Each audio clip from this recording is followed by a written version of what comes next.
erët apo dikuj tjetër në këtë moment, por që ndeshja me Turqinë nuk ka qenë e udhëhequr në mënyrë që të fitohet, apo ma mirë me thonë ka pas fëlshime, gabime, të cilet ka ndodhe që ndodhin në futbol.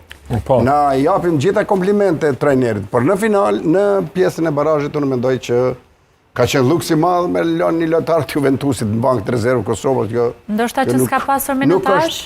Ose si është përshto taktikës trajnerit? Nuk është as pak menatësi, ai mundet mos me pas minutazh të një trajneri, dhe trajneri tjetër me pas. Po kjo ka ndodhur, na kemi një arritje shumë të madhe, kemi humbur ndeshjen, nuk kemi kvalifikuar, ama kemi fituar në respekt ndërkombëtar jashtëzakonisht.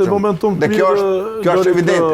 Po çfarë kishte mendon sikur të kishte qenë Kosova atje, tash as pak s'mundemi me thonë që e kish fituar ndeshjen me Kanadan, Shtetet Bashkuara të Amerikës është shumë vështirë, por sigurisht që kishim pas prezantim dinjitoz në kampionatin botror.